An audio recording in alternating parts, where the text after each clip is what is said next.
हरे कृष्ण। आप सभी लोगों का स्वागत है आज के सत्र में श्रीमद् भागवतम महापुराण की कक्षा में। सत्र का शुभारंभ हम पहले श्री मंगलाचरण के साथ करेंगे। ओम अज्ञानतिमिरान्धस्य ज्ञानाञ्जन शलाकया गुरुन्मिलितं येन तस्मै श्री गुरुवे नमः। श्री चैतन्य मनोभीष्टं स्थापितं येन भूतले स्वयं रूपः कदा मह्यं ददाति स्वपदान्तिकम्। वन्देऽहं श्रीगुरुः श्रीयुतपदकमलं श्रीगुरुन् वैष्णवांश्च श्रीरूपं साग्रजातं सहगण रघुनाथान्वितं तं सजीवम् साद्वैतं सावधूतं परिजनसहितं कृष्ण चैतन्य देवं श्रीराधा कृष्णपादान् सहगण ललिता श्रीविशाखान्वितांश्च नमः ओम विष्णुपादाय कृष्णप्रेष्ठाय भूतले श्रीमते भक्ति वेदांत स्वामिन्निति नामिने नमस्ते सारस्वते देवे गौरवाणी प्रचारिणे निर्विशेष शून्यवादी पाश्चात्य देशतारिणे नमो महावदन्याय कृष्ण प्रेम प्रदायते कृष्णाय कृष्ण चैतन्य नाम्ने गोत्विषे नमः। हे कृष्ण करुणा सिंधो दीनबंधो जगतपते गोपेश गोपिका कांत श्री राधा कांत नमोस्तुते तप्त कांचन गौरांगी श्री राधे वृंदावनेश्वरी वृषभानुसुते देवी प्रणमामि हरिप्रिये वाञ्छाकल्पतरुभ्यश्च कृपा सिन्धुभयेव च पतितानां पावनेभ्यो वैष्णवेभ्यो नमः।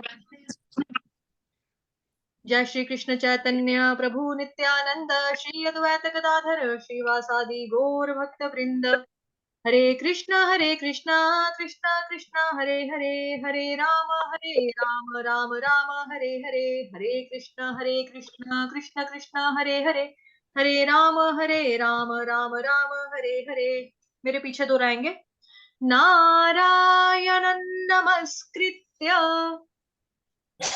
नारायणं नमस्कृत्य नरै चैव नरोत्तमम्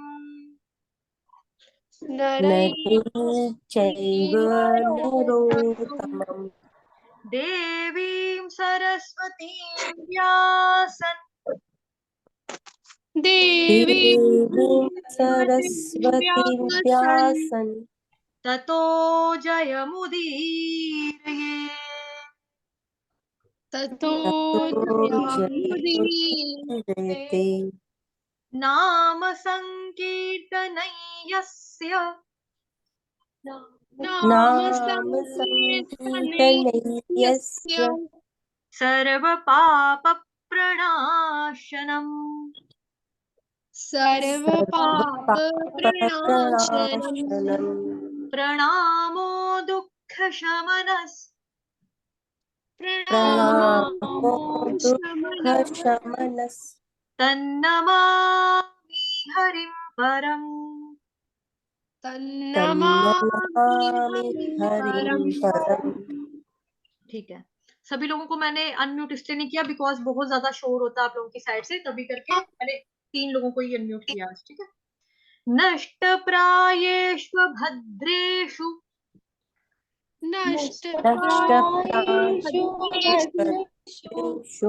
नित्यं भागवत सेवया नित्यं भागवत सेवया भगवत्युत्तम श्लोके भगवत्युत्तमश्लोके भक्तिर्भवति नैष्ठिकी। भक्तिर्भवति नैष्ठिकी। ठीक है, आप सभी लोगों का धन्यवाद।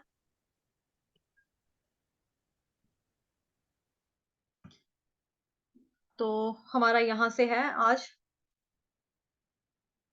जो हमने कल शुरू किया था श्रीमद् भागवतम में। हम कल पढ़ रहे थे श्रीमद् भागवत के प्रचारक भगवान श्री कृष्ण, भगवान श्री चैतन्य के जीवन और उपदेशों का संक्षिप्त परिचय। तो यहाँ से हमने पढ़ना है। महाप्रभु का आविर्भाव तथा चंद्र ग्रहण का एक साथ घटित होना भगवान के विशिष्ट उद्देश्य का सूचक है। यह उद्देश्य था कि इस कली यानी कि कलह युग में भगवान नाम कीर्तन की महत्ता का प्रचार करना। इस वर्तमान युग में छोटी छोटी बातों पर कलह होने लगती है, अतएव शास्त्रों ने इस युग के लिए अनुभूति के जिस सर्व सामान्य मंच की संस्तुति की है, जो है भगवान के पवित्र नामों का कीर्तन। लोग अपनी अपनी भाषा में तथा मधुर गीतों के द्वारा भगवान की महिमा का गायन करने के लिए सभाएं कर सकते हैं। और यदि ऐसी सभाएं निरपराध भाव से की जाएं, तो यह निश्चित है कि सभी लोग भाग लेने वालों को किसी कठिन विधि का पालन किए बिना ही क्रमशः आध्यात्मिक सिद्धि प्राप्ति होगी। तो यहाँ पर बताया कि कलयुग को बोला गया कलहा का युग, कि इसमें छोटी छोटी बातों पे कला होने लगती है। ठीक है, ये देखो, छोटी छोटी बातों पर कला होने लगती है। एक सेकंड।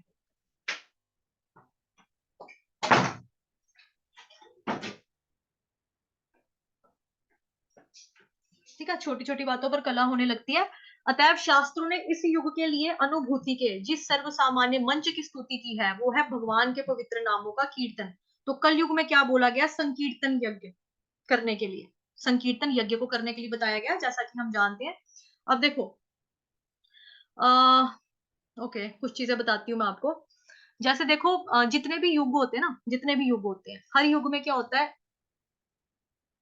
मतलब कि जो भी भगवान के नाम का प्रचार प्रसार के लिए, जो भी सेल्फ रियलाइजेशन के लिए, मतलब जो सेल्फ रियलाइजेशन का जो प्रोसेस होता है, हर युग का डिफरेंट डिफरेंट होता है। अभी जो कलयुग का जो प्रोसेस है आत्म साक्षात्कार का, यानी कि सेल्फ रियलाइजेशन का, वो बताया है हरे कृष्ण महामंत्र मंत्र का संकीर्तन यज्ञ करना। अब कोई बोल सकता है कि संकीर्तन यज्ञ, यज्ञ का मतलब होता है, संकीर्तन का तो मतलब चलो समझ में आ गया, कीर्तन हो गया एक, संकीर्तन का मतलब हो गया लोगों के साथ में कीर्तन करना, और यज्ञ का मतलब क्या हो गया? स्वाहा, स्वाहा करना। तो हरे कृष्ण महामंत्र में स्वाहा स्वाहा कहाँ पे हो रहा है, अगर कोई ये बात पूछता है? तो देखो, संकीर्तन यज्ञ का मतलब क्या है, यज्ञ किसको बोलते हैं? स्वाहा स्वाहा, फाइन, ठीक है। यज्ञ का मतलब क्या होता है साथ में, कि यज्ञ में हम आहुति देते हैं, अग्नि को आहुति देते हैं। जब हम स्वाहा बोलते हैं तो अग्नि को आहुति को देते हैं, मतलब उसमें हवन सामग्री होती है ना, मतलब तिल होते हैं, घी होता है, कपूर होता है, उसके बाद बहुत सारी चीजें होती हैं अलग अलग, जो हम डालते हैं, फूल मखाने, बादाम, ऐसी चीजें होती हैं जो हवन सामग्री जिससे मिलकर तैयार की जाती है, वो हम डालते हैं। तो संकीर्तन यज्ञ में क्या है, जब हम हरे कृष्ण महामंत्र का जाप अपने मुंह से, जुबान से करते हैं, तो वो हो गया स्वाहा, मतलब कि बोला, हमने बोला, वो होगी हवन सामग्री का काम। और जब हम स्वाहा करते हैं तो वो कानों में जाता है, क्योंकि हम मुंह से बोलते हैं, कान से सुनते हैं, मुंह से बोलते हैं, कान से सुनते हैं। प्रभुपाद जी भी क्या बोलते थे, जैसे जब किसी ने प्रभुपाद जी को बोला कि प्रभुपाद जी, मेरा हरे कृष्ण महामंत्र का ना जाप में ना माइंड नहीं लगता है, मेरा मन नहीं लगता, प्रभुपाद जी ने बोला था कि माइंड का रोल है ही नहीं, मुंह से बोलो, कान से सुनो, मुंह से बोलो, कान से सुनो, यही चैंटिंग का प्रोसेस है। दिमाग की जरूरत किसने बोला आपको? दिमाग की जरूरत, दिमाग लगाने के लिए किसने बोला? दिमाग मत लगाओ, सिर्फ मुंह से बोलो, कान से सुनो। तो मुंह से जब हम बोलते हैं, वो है हवन सामग्री, हरे कृष्ण कृष्ण कृष्ण हरे हरे, हरे राम राम राम हरे हरे, ये हवन सामग्री। स्वाहा तो गई, सुना कहाँ से? कान में। तो ये इसको बोला जाता है संकीर्तन यज्ञ। क्लियर हुआ ये चीज सबको? ठीक, चलो आगे चलते हैं।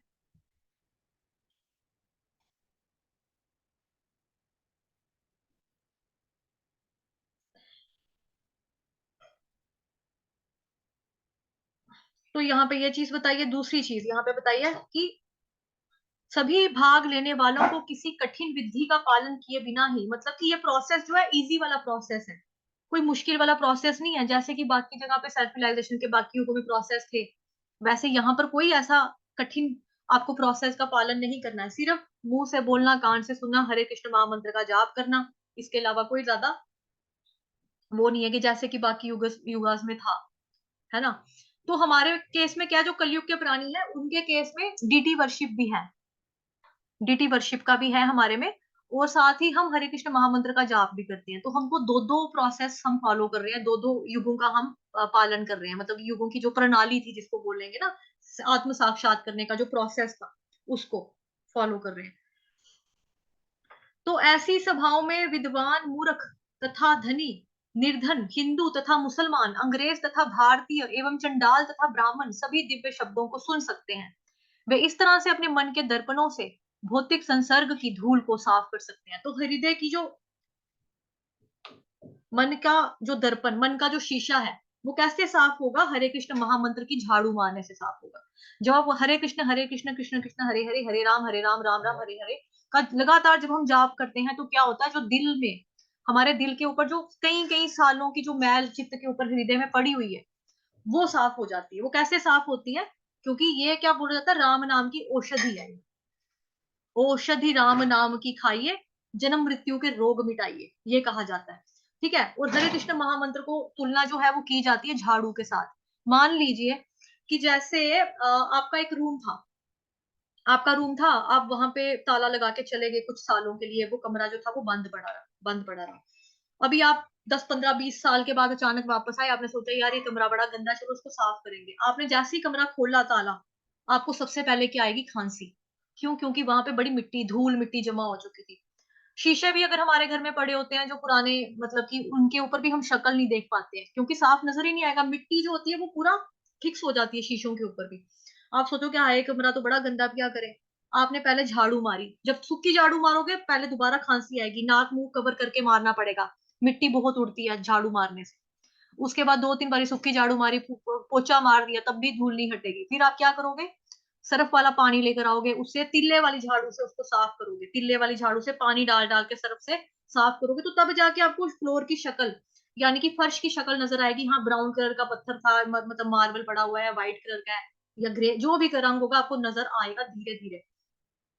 तो जो हमारा दिल है, हृदय है, वो जो हमारा हृदय, उसमें क्या है? एक जन्म का नहीं है, इस जन्म की हमारी कालक मिट्टी नहीं पड़ी हुई है, वो कहीं कहीं कहीं कहीं जन्म जन्मांतरों का जो साइकिल जो चलता आ रहा है, जन्म मृत्यु जरा व्याधि वाला, 84 लाख योनियों वाला, उन कई जन्मों की जो धूल मिट्टी है हमारे चित्त के ऊपर पड़ी हुई है, हमारे दिल पे पड़ी हुई है। तो जब भी कोई झाड़ू पहले मारेगा तो खांसी आएगी, तो जब भी कोई हरे कृष्ण महामंत्र का जाप स्टार्ट करेगा तो पहले क्या निकलेगा? विष निकलेगा, जहर निकलेगा। तो धीरे धीरे जब जहर साफ होगा, मन से, मन क्लीन होगा होगा होगा होगा, बस झाड़ू मारते रहो, हरे कृष्ण महामंत्र की मारते रहो, मारते रहो, मारते रहो, मारते रहो, मारते रहो। एक दिन ऐसा समय आ जाएगा, दिल पूरी तरह से क्लीन हो जाएगा हमारा। तो फिर उसमें भगवान की जगह आ जाएगी। आल्दो मतलब मैं ये नहीं कहती कि भगवान परमात्मा रूप में वास नहीं करते, सबके हृदय में परमात्मा के रूप में भगवान वास करते हैं। लेकिन ये भी तो सोचना चाहिए ना कि भगवान कहाँ पे वास करेंगे? जहां पे साफ सफाई होगी। Cleanliness is next to God, cleanliness is next to Krishna, Prabhupad ji बोलते थे। सफाई जो है वो भगवान जी के बस नजदीक ही है। तो साफ जो, अगर हमारा दिल साफ होएगा, पवित्र होगा, तो भगवान वहां पे खुद आकर विराजमान हो जाए। जो हरे कृष्ण महामंत्र का जाप है, ये एक तरह का झाड़ू का काम करेगा। इस जन्म की नहीं, कई कई जन्मों की दूषित कर्म जो होते हैं, हमारे गंदे गंदे वाले कर्म होते हैं, हमने पता नहीं क्या क्या कर करके हम लोग आए हैं। तो वो सारे जितने पूर्व जन्म के जो कर्मों का जो चिपका हुआ जो गंदगी हमारे दिल पे है, वो तभी हटेगी, वो तभी हटेगी जब हम हरे कृष्ण महामंत्र की झाड़ू से लगातार मार मार के उसको क्लीन करेंगे। क्लियर हुआ यहाँ तक साफ? ये प्रैक्टिकली सारी टिप्स हैं जो चैतन्य महाप्रभु ने दी हैं, तभी करके इस पे थोड़ी चर्चा करने में समय लग रहा है। आल्दो आप में से सभी भक्त पुराने कई लोग जानते हैं, लेकिन जो लोग न्यू हैं, नए नए जुड़े हैं श्रवण करने के लिए मात्र, तो प्लीज उनसे रिक्वेस्ट है इस चीज को अच्छे से ध्यान देंगे। और जो चीज आपको अच्छी लगती है, लेक्चर को दोबारा से सुनकर आप उसको कॉपी के ऊपर नोटबुक पे अपनी नोट भी करना। ठीक, चलो शाबाश, आगे चलते हैं। भगवान के उद्देश्य की पूर्ति के लिए विश्व के समस्त लोगों को चाहिए कि वे पवित्र भगवान नाम को मनुष्य जाति के लिए सार्वभौमिक धर्म के, मानवीय सार्वभौम धर्म की पुष्टि के लिए सर्वसामान्य मंच के रूप में स्वीकार करें। दूसरे शब्दों में, भगवान श्री चैतन्य महाप्रभु के अवतरण के साथ साथ पवित्र नाम का भी अवतरण हुआ। यहाँ से देखो एक चीज तो ये सीखने को मिल रही है कि जैसे कई लोग कहते हैं ना, इस्कॉन वालों का मंत्र है हरे कृष्ण, जब मतलब ये मंत्र जो है ये कोई इस्कॉन के फाउंडर चार श्रीला प्रभुपाद जी ने नहीं बनाया। ये मंत्र जो है, जो अभी गुरु महाराज है उन लोगों ने नहीं बनाया। ये मंत्र जो है ये कलयुग में, जैसा बताया कि चैतन्य महाप्रभु का जो प्राकट्य हुआ है कलयुग में, वो हुआ ही इसलिए है ताकि कलयुग के प्राणियों को वो दे सके हरि कृष्ण महामंत्र का जाप। और हम लोगों को एक प्रॉपर ऑथराइज चैनल के माध्यम से जैसा सिखाया जाता है इस्कॉन में, कि राधा माता का नाम हम लोग ऐसे नहीं ले सकते अपनी गंदी जुबान से, क्योंकि हम लोगों के दिल दिल में काम, वासना, क्रोध, लोभ, मद, मत्स्य, अहंकार, सारी गंदी गंदी चीजें भरी हुई है। और इस तरह से राधे राधे कह देने का हक अधिकार हम लोगों का है ही नहीं है। तो भगवान की वो बिल्कुल मतलब कि जो, मतलब कि माता जो है, राधा माता जो है, वो भगवान की मतलब कि हमारे लिए माता है। तो उन्होंने बताया है हमको कि उनका नाम हम कैसे लेंगे, हरे कह के संबोधित करेंगे। जो हरे कृष्ण महामंत्र में हरे है, जहां जहां पे हरे है, वो श्रीमती राधिका रानी के लिए। कृष्ण भगवान तो सबको पता है कि कृष्ण भगवान, लेकिन हरे हरे जहां पर है वो राधा माता के लिए। हम लोग ऐसे नहीं बोल सकते ना, मतलब कि कैसे बोल देंगे, क्योंकि हम लोग अभी उतने पवित्र ही नहीं है कि हम लोग इस तरह से भगवान माता रानी का नाम ले सके। तो चैतन्य महाप्रभु जो है वो हरे कृष्ण महामंत्र का जाप देकर गए हैं कि कलयुग में यही वाला जो है 16 अक्षरों का नाम है, यही कल्याणकारी है। हरिर नाम हरिर नाम हरिर नाम केवलम। तो उसके अलावा अन्य कोई उपाय है ही नहीं कलयुग में। और ये जो इन नामों का जो जाप करेगा, इसके बड़े सारे बेनिफिट्स हैं। इसका एक तो बेनिफिट ये है कि जैसे मान लो आपका पूरा घर तो नहीं करता, लेकिन आप केवल आप करते हो, तो 21 कुल की जो पीढ़ियां थी आपकी वो तर जाएंगी। मान लो कि आपको अपने पिताजी के बारे में तो चलो पता है, दादू देखे होंगे, ज्यादा से ज्यादा परदादा देखा होगा आपने अपना, लक्कड़ लक्कड़ दादा हो गया, आगे वाले जो दादू दादू होते हैं, है ना, दादू के पापा के पापा के पापा के पापा, ऐसे ऐसे करके हम लोगों ने तो नहीं देखा। तो 21 कुल की जो पीढ़ियां होती हैं, उनका फौरन अगर वो किसी कारणवश किसी गलत गंदी योनि में पड़ी हो, प्रेत योनि में पड़ी हो, या आगे पीछे कहीं पर भी भटक रहा हो, क्योंकि देखो आपके मम्मी पापा के कर्म कैसे, वो तो आप लोगों ने अपनी आंखों से देखे हैं। आपके दादू दादी के कैसे होंगे, वो भी चलो नहीं भी देखे तो मम्मी पापा के मुंह से सुना होगा। लेकिन जो अन्य पूर्वज थे उनके बारे में हम क्या जानते, कुछ नहीं जानते। बट हरे कृष्ण महामंत्र जो है वो इतनी ताकत रखता है कि जैसे ही आपने 16 माला का जाप करना शुरू किया, 21 पीढ़ियों का कुल जो है आपका वो तर जाता है साथ में, एक साथ। मतलब कि जहां पे भी गलत गंदी योनि में वो गुस्से भी होंगे बाई चांस, वहीं से उनका उद्धार हो जाता है। ठीक है। और साथ ही भगवान ने बताया चैतन्य महाप्रभु ने कि हरे कहकर संबोधित करना है श्रीमती राधिका रानी को, और हरे कृष्ण कृष्ण कृष्ण हरे हरे, हरे राम राम राम हरे हरे, इस तरह से नाम लेना है। कलयुग के प्राणियों का यही उद्धार का एकमात्र उपाय है। और जैसे किसी ने ब्राह्मण की हत्या की हो, किसी ने किसी के सोने की चोरी की हो, किसी ने किसी के पैसे मारे हो, किसी ने हत्या की हो, मर्डर किया हो, मतलब गंदे से गंदा पाप जो है कलयुग में, देखो सारी चीजें हो रही है। कलयुग में कोई ऐसी चीज नहीं है कि जो नहीं होती है, कलयुग में सब कुछ हो रहा है। तो लेकिन जो एक बारी इन चीजों से छोड़ दे और भगवान की शरण में चला जाए, हरे कृष्ण महामंत्र का नियमित रूप से जपा करना शुरू कर दे, तो ऐसा व्यक्ति जघन्य से जघन्य भी अगर कोई कर्म करता है तो भी भगवान कहते हैं उसको मेरा भक्त ही, तो भी उसको साधु ही जाना। श्रीमद् भगवत गीता में हम लोगों ने पढ़ा ना ये भी। तो हरे कृष्ण महामंत्र में ये पूरा महामंत्र है, महामंत्र है बेसिकली। तो जैसे बाकी मंत्र जो होते हैं उसके आगे ओम लगाते हैं, ओम श्री गणेशाय नमः, ओम ऐं ह्रीं क्लीं चामुंडाय विचे, ओम क्रीम कालिकाय नमः, ओम नमः शिवाय, ओम नमो भगवते वासुदेवाय। आदो मतलब मंत्र तो वही है, लेकिन हर मंत्र के आगे क्या है, ओम ओम ओम ओम ओम का इस्तेमाल हो रहा है। लेकिन हरे कृष्ण महामंत्र के आगे ओम का कहीं इस्तेमाल नहीं हो रहा। क्यों? क्योंकि ओम का इस्तेमाल क्या करते हैं, देखो जो श्रीमद् भगवत गीता है उसमें भी भगवान बताते हैं ओंकार में, जो ओम की जो ओंकार की जो ध्वनि जो साउंड है वो ओम में भगवान बताते हैं ना वहां पर भी। तो यहाँ पर भी क्या है कि मंत्र को पवित्र करने के लिए, उस देश को, उस काल को, वातावरण को शुद्ध करने के लिए ओम यानी कि उसका इस्तेमाल किया जाता है। पर हरे कृष्ण महामंत्र जो है ये अपने आप में पवित्र शुद्ध, ये सिचुएशन कैसी भी हो आपकी, जैसे बाकी मंत्र जो होते हैं उसमें कुछ नियम रेगुलेशंस होते हैं कि मतलब आप बिना नहाए नहीं कर सकते, लेकिन हरे कृष्ण महामंत्र का जाप का क्या है, हमको पीरियड्स आते हैं हम तब भी कर सकते हैं। अगर कोई बेड रिडन व्यक्ति हो गया तो क्या मतलब वो भगवान का नाम नहीं लेगा? और अगर मृत्यु के समय बेचारा बेड रिडन पे है, मतलब कि बिस्तर पे है, उसका सुसु पॉटी भी मान लो, मलमूत्र उसका बिस्तर पे ही, मतलब डाइपर ही पहन के उसका हो रहा है, तो क्या वो भगवान का नाम नहीं ले सकेगा? वो भगवान का नाम उस अवस्था में भी ले सकता है। हरे कृष्ण महामंत्र इतना शक्तिशाली है क्योंकि ये देश को, काल को, वातावरण को शुद्ध करने की पूरी पूरी क्षमता, पूरी पूरी ताकत रखता है। इसीलिए इसके आगे ओम भी नहीं है। इसीलिए इसलिए किसी बाइंडिंग में भी उसमें भी नहीं आता, बांधता नहीं आपको, आप नहाए नहीं हो, आप आपने साफ कपड़े नहीं लगाए हैं, आप मंत्र का जाप नहीं कर सकते, आप कर सकते हो, बिल्कुल कर सकते हो। ठीक। तो ये भी सारा प्रैक्टिकल सारी चीजें हैं जो चैतन्य महाप्रभु हमको सिखा रहे हैं। हरे कृष्ण। अभी महाप्रभु अपनी माता की गोद में ही थे कि जब जब उनके पास एकत्र महिलाएं पवित्र नाम का कीर्तन करती और तालियां बजाती तो वे अपना रोना बंद कर देते। इस विशिष्ट घटना को सारे पड़ोसी अत्यंत आश्चर्य तथा आदर के साथ देखते थे कि कितनी पुण्य आत्मा, कितना अच्छा बच्चा है, छोटा सा बच्चा है, लेकिन जैसे ही हरे कृष्ण हरि हरि बोल होता है तो ये फटाफट चुप हो जाता है, रोता हुआ चुप हो जाता है। और जब हरे कृष्ण महामंत्र चुप होता है, मतलब लोग हरि बोल नहीं बोलते, भगवान का नाम नहीं लेता, तो लड़का मतलब बच्चा रोने लग जाता है, ये सोचते थे। तो कभी कभी छोटी लड़कियां भगवान को रुलाने के लिए फिर पवित्र नाम के जप के द्वारा उन्हें चुप कराने में आनंद लेती, कि पहले चुप कर जाना तो भगवान जी ने रोना, और जब भगवान का नाम लेना तो भगवान जी ने हंसना। तो भगवान चैतन्य महाप्रभु भी जो है, बेसिकली ये क्यों आए थे चैतन्य बनकर, ताकि, क्योंकि कृष्ण भगवान को कहा जाता है रसराज श्री कृष्ण। ऐसा कोई भी रस नहीं है जो श्री कृष्ण भगवान ने उस रस का आस्वादन यानी कि टेस्ट ना किया हो। तो उनको भक्ति का रस भी चखना था। अब वो खुद की खुद भक्ति कैसे करे, तो उन्होंने एक रूप लिया, मतलब चैतन्य महाप्रभु का, और अपना ही मतलब कि कृष्ण भगवान की ही भक्ति की, राधा माता की ही भक्ति की है। मतलब कि वो क्या है, राधा और कृष्ण का मिक्सचर है, गोल्डन कलर की बॉडी चैतन्य महाप्रभु की।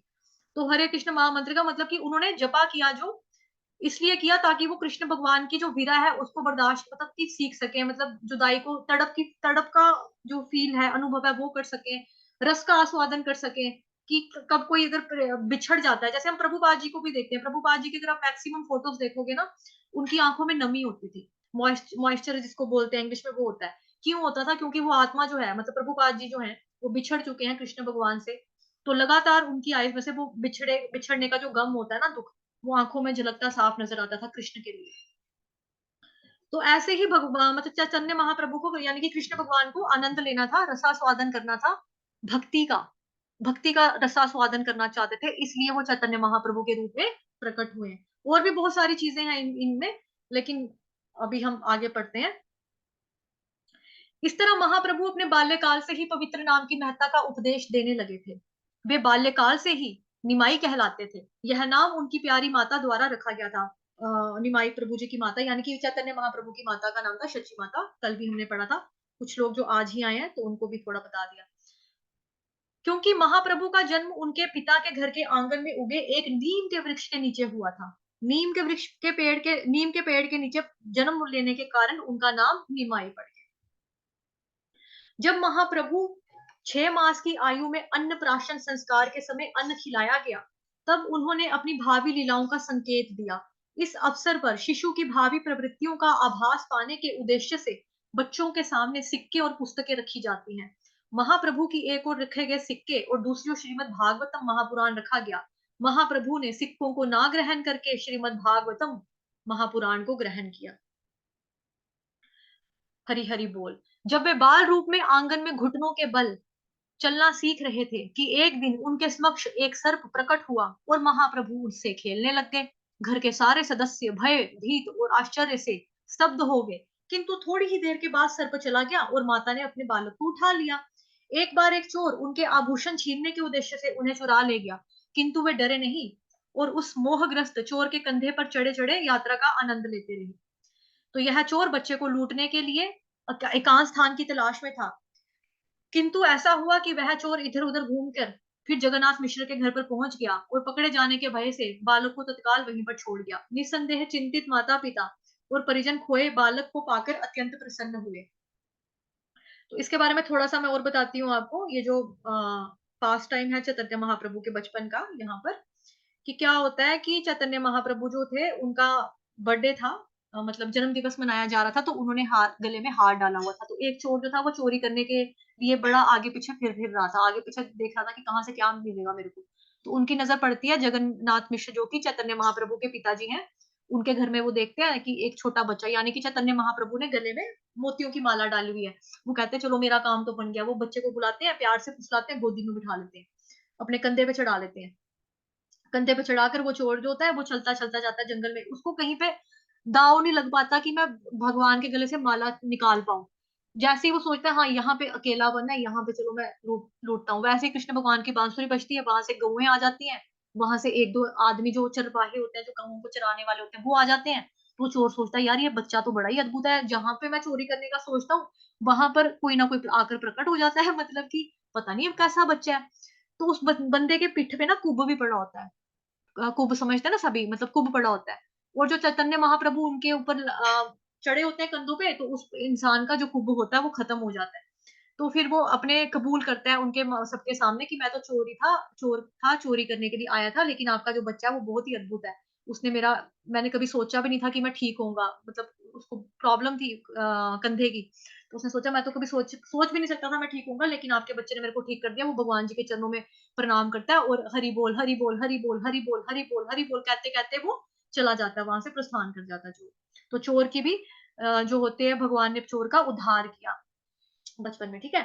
एक बार एक तीर्थ यात्री ब्राह्मण जगन्नाथ मिश्र के घर पर पधारा और जब वह भगवान को भोग अर्पित कर रहा था तो महाप्रभु उसके समक्ष प्रकट हुए और फिर उन्होंने वह भोग ग्रहण कर लिया। उस ब्राह्मण को सारा भोज फेंक कर फिर उससे भोग तैयार करना पड़ा, क्योंकि उसे उस बच्चे ने छू जो लिया था। अगली बार भी ऐसा हुआ, तीसरी बार भी ऐसे हुआ।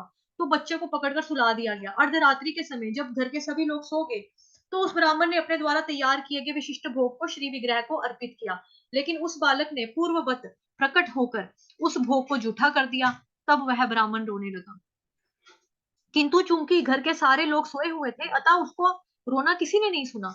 उस समय बाल रूप में भगवान उस भाग्यवान ब्राह्मण के समक्ष प्रकट हुए और स्वयं श्री कृष्ण के रूप में अपना दर्शन दिया। ब्राह्मण को इस घटना को प्रकट ना करने के लिए कहकर बालक अपनी माता की गोदी में जाकर वापस लेट गया।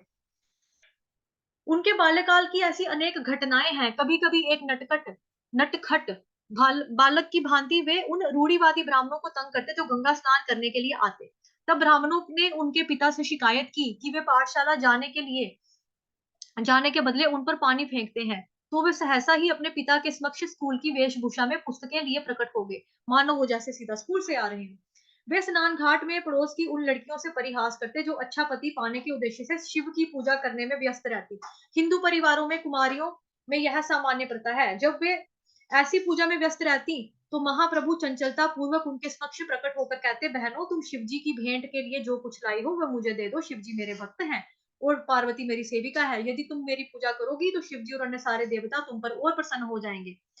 उनमें से कुछ कुमारिकाएं नटखट महाप्रभु की आज्ञा नहीं मानती और वे उन्हें शाप देते और कहते कि तुम मेरी अवज्ञा के कारण ऐसे वृद्ध व्यक्ति से ब्याही जाओगी जिसकी पहली पत्नी से 7 बच्चे होंगे। भयवश कभी कभी प्रेमवश ये कुमारिकाएं उन्हें भी विविध सामग्रियां अर्पित करती और तब महाप्रभु उन्हें आशीर्वाद देते और आश्वस्त करते कि हाँ, उन्हें सुंदर युवा पति प्राप्त होंगे और उन्हें दर्जनों बच्चे होंगे। ऐसे आशीषों से कुमारियां प्रफुल्लित हो उठती, लेकिन प्रायः वे अपनी माताओं से ऐसी घटनाओं की शिकायतें भी करती। तो यहाँ से हमको दूसरी चीज प्रैक्टिकल टिप जो पे, क्योंकि देखो भागवतम का क्या बताया शुरू में जब हमने पढ़ा कि प्रैक्टिकली अप्लाई करना है अपने जीवन में। अभी प्रैक्टिकली अप्लाई क्या करना है? जो लोग कुंवारे हैं पति या पत्नी पानी की इच्छा जो रखते हैं, शिव जी की पूजा करने में व्यस्त रहते हैं, लेकिन हमको क्या करना है? केवल और केवल कृष्ण भगवान की भक्ति, अनन्य रूप से हमको उन्हीं की भक्ति करनी है। बिकॉज शिव जी जो परम वैष्णव है, शुद्ध भक्त है भगवान जी के, वो कृष्ण भगवान की ही भक्ति करते हैं। तो शिव जी प्रसन्न होंगे अगर हम कृष्ण भगवान की भक्ति करेंगे। तो ऐसा नहीं है कि हम शिव जी को मतलब पूजा नहीं करना, दैट मीन्स कि हम उनको नमस्कार ना करें, दंडवत ना करें, कहीं शिव जी का टेम्पल देखा, हाँ ये कोई भगवान थोड़ा है, ऐसे कह के नहीं गुजरना है। हम उनको दंडवत कर सकते हैं, लेकिन ये पता होना चाहिए कि मांगना क्या है। मांगो और मांगो शिव जी से तो केवल कृष्ण की भक्ति, केवल कृष्ण को मांगो। कृष्ण भगवान को मांगोगे सब कुछ अपने आप आएगा। कृष्ण भगवान को मांगेंगे सब कुछ अपने आप आएगा। जो माता से भी मांगना है, माता से भी अगर मांगना है तो कृष्ण भगवान को ही मांगो, सब कुछ मिल जाएगा। क्योंकि देखो भगवान यहाँ पर भी, चैतन्य महाप्रभु भी यहाँ बनकर क्या सिखा रहे हैं कि शिव जी मेरे भक्त हैं, पार्वती मेरी सेवा है। यदि तुम मेरी पूजा करोगी तो शिव जी और अन्य सारे देवी देवताओं और भी ज्यादा प्रसन्न होंगे। जैसे हनुमान जी हैं, हनुमान जी की पूजा अगर हम जय हनुमान जय हनुमान जय हनुमान करेंगे, ठीक है, ठीक है, प्रसन्न होंगे वो, ऐसी बात नहीं है कि उनको अच्छा नहीं लगेगा कि मेरा भक्त मेरा नाम ले रहा है। लेकिन हनुमान के सामने अगर आप राम राम राम राम राम राम राम राम जय श्री राम जय श्री राम जय श्री राम जय श्री राम ऐसे ऐसे करोगे ताली बजा बजा के, तो हनुमान जी ज्यादा प्रसन्न तब होंगे जब राम का नाम आता है। वो कहते हैं कि जहां पे भी राम राम होगा ना, जिस वक्त किसी ने राम का नाम लिया, जहां पे रामायण का पाठ होगा, मैं वहां पे आकर प्रकट हो जाऊंगा, मैं पूरी रामायण सुनूंगा। इतने ज्यादा जो है दास्य भाव है हनुमान जी रखते हैं श्री राम के प्रति, कि जहां पर राम का नाम आएगा तो वहां पे हनुमान जी चुप करके बैठ के अपनी पूरी रामायण कथा का आनंद लेते हैं, किसी भी रूप में आते हैं, उनको वरदान है ना। वो इतनी अच्छी भक्ति करते हैं। तो हमें ये कभी नहीं सोचना चाहिए कि हम उनकी करेंगे तो वो ना नाराज हो जाए, उनकी करेंगे तो वो बुरा लग जाएगा, उनको कभी बुरा नहीं लगेगा। आपका फोकस जो है वो क्लियर होना चाहिए, क्लीन होना चाहिए। वही चैतन्य महाप्रभु हमको सिखा रहे हैं कि देवी देवताओं की जो पूजा करता है अल्पज्ञानी के लोग करते हैं। चलो ठीक है, आपको पूजा करनी है, लेकिन कम से कम ये तो पता होना चाहिए कि मांगना क्या है। अब पूजा करते वक्त भी हम यही चीजें मांगे, भौतिक सुख मांगे। जैसे कई लोग होते हैं जो आध्यात्मिक गुरु स्पिरिचुअल मास्टर्स के पास जाते हैं तो क्या बोलते हैं, क्या मांगते हैं? भक्ति या भगवान के बारे में चर्चा नहीं होगी, उनका विषय क्या होगा? महाराज जी मेरी लड़की बड़ी काली है, उसकी शादी नहीं कहीं हो रही, कहीं बताओ। महाराज ने क्या फेयर एंड लवली की फैक्ट्री खोल के रखी है जो आपकी लड़की गोरी कर देंगे? अब जो काली है भगवान ने बनाया है तो दैट्स ओके, उसको मिलेगा उसका उसके हिसाब से जीवन साथी। ऐसी तो कोई मतलब कि विषय क्या होना चाहिए? गुरु के पास जाना है जब कभी, संत महात्माओं के पास जाना चाहिए, तो विषय हमारा आध्यात्मिक होना चाहिए। भक्ति को लेकर कोई प्रॉब्लम आ रही है कि माला चैंटिंग में प्रॉब्लम आ रही है, सुबह उठने में प्रॉब्लम आ रही है, वो चीज मांगो आप कि कैसे करना है, कैसे हम करें, कैसे हम भगवान के धाम जा सकेंगे, कैसे हमने सेवा करनी है। इन बातों को सीखना चाहिए। अब हम संत महात्माओं के पास जाएं, जो लोग सन्यासी बन चुके हैं, जिन लोगों ने ऑलरेडी ये चीजें छोड़ दी हैं, भौतिक चीजें हैं, गाड़ी बंगला मकान पैसा दौलत शोहरत नाम फेम, ये ऑलरेडी वो चीजें छोड़ छाड़ के गए हुए हैं। और हम वहां पे जाकर क्या बोलते हैं, मकान का कर्जा उतर जाए, मकान बनाना है, एक गाड़ी है लेकिन उस गाड़ी से उब गया हूँ, गाड़ी का लोन फटाफट खत्म हो जाए।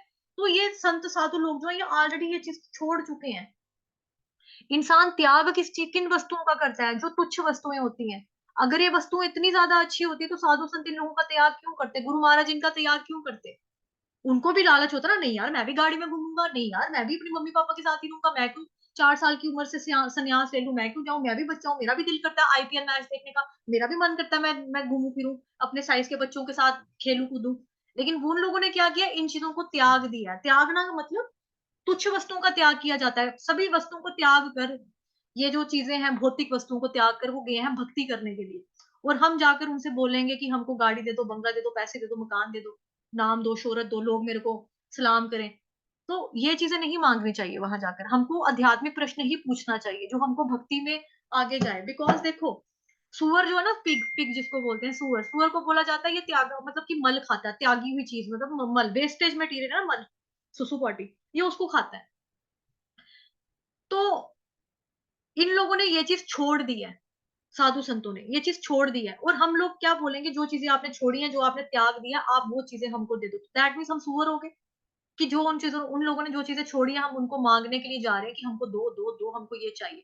तो मांगनी केवल और केवल भक्ति चाहिए, भगवान के बारे में चर्चा करनी चाहिए, तब गुरु महाराज के पास जाओ। ये अंट शंट चीजें लेके नहीं जानी चाहिए, मकान का कर्जा चल रहा है, गाड़ी नहीं मिल रही है, लोन कब खत्म होगा, आप प्रार्थना करना मैंने जमीन खरीदनी है, ऐसी चीजें नहीं। वो मेहनत करेंगे, भगवान की भक्ति करेंगे, वो अपने आप मिल जाएगा, अपने आप मिल जाएगा। मतलब कि हमने उसमें भी पढ़ा है श्रीमद् भगवत गीता में कि 4 तरह के लोग जो भगवान की शरण लेते हैं, 4 तरह के लोग जो भगवान की शरण कभी नहीं लेते हैं।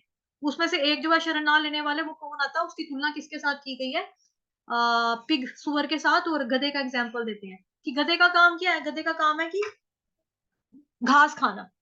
लेकिन वो बंदा क्या, गधा क्या करता है, वो घास भी खाता है, घास खाने के लिए बड़ी सारी मेहनत भी करता है, मालिक की लात भी खाता है, शाम को सेक्स करता है गधी के साथ, उससे भी मार लात खाता है। लेकिन उसको चाहिए क्या, चाहिए तो पेट भरने के लिए खाली घास ना। और ऐसे व्यक्ति वो होते हैं जो भौतिक सुख में लगे रहते हैं, उस वजह से भगवान का नाम नहीं ले पाते, जो कहते हैं समय नहीं है, टाइम नहीं है, बहुत बिजी हूँ, इस वक्त पैसा कमाने की होड़ लगी है, उसको सेट करना है, उसको सेटल करना है। वो चीजें कभी सेट होंगी नहीं, बिकॉज भौतिक इच्छाएं ऐसे मुंह फाड़ के खुली रहती हैं। एक कंप्लीट होगी दूसरी आ जाएगी, दूसरी कंप्लीट होगी तीसरी आ जाएगी, तीसरी होगी चौथी आ जाएगी। ये परिवर्तन होती रहती है, जो ख्वाहिशें है ना, ये कभी पूरी नहीं होती, ये दिल मांगे मोर हमेशा। तो हमको होना कैसे, ये दिल मांगे नो मोर, संतुष्ट होना चाहिए इंसान को अपनी जिंदगी में। चाहिए हमको भी वही है, भक्ति चाहिए, भगवत धाम जाना है, या वापस वही बच्चे के लिए चोरियां करनी है, बीवी के लिए चोरियां करनी है, उसको सोने का सेट चाहिए तो ठीक है रिश्वत ले लेता हूँ पुलिस की नौकरी में, पेंशन से गुजारा नहीं चाहिए, पेंशन ही है, सैलरी से गुजारा नहीं चल रहा है तो ठीक है थोड़ा सा रिश्वत लेंगे। तो ऐसी चीजों से हमको बचना चाहिए, हमको खाली और खाली भगवान की भक्ति करनी है, भगवान का नाम लेना, भगवान की अनन्य भक्ति करनी है। इन केस शिव जी की पूजा करते भी हैं तो पता होना चाहिए मांगना क्या है, भगवान कृष्ण को मांगना है। ठीक।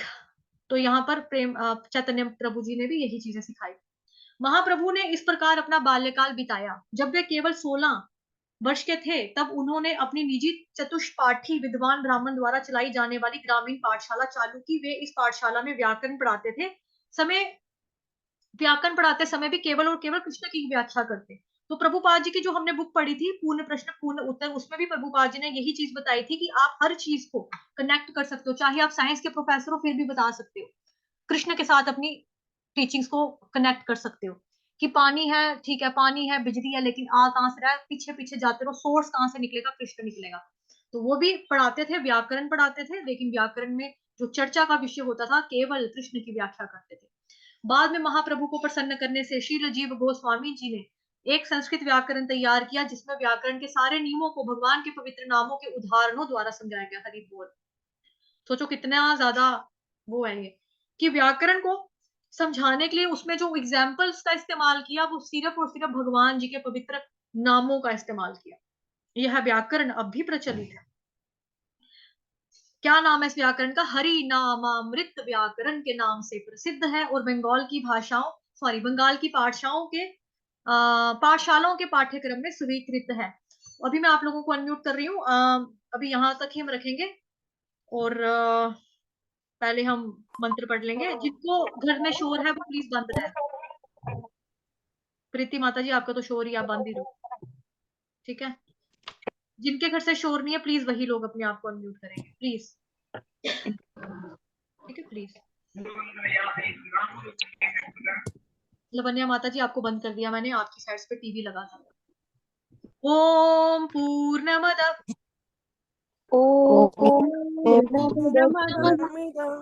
पूर्णमिदं पूर्णात् पूर्णमुदच्यते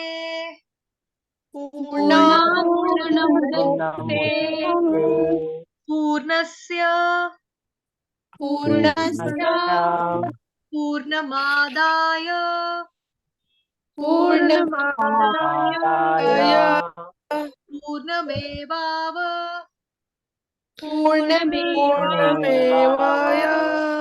मेयाय नहीं पूर्णमेवाव मेवाव शिष्यते। ओम शांति शांति शांति।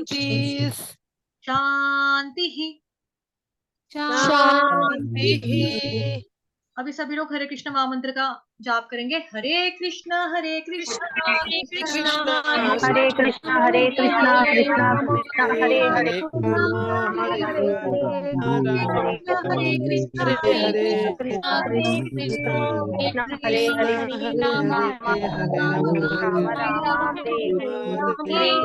हरे राम हरे कृष्ण हरे राम हरे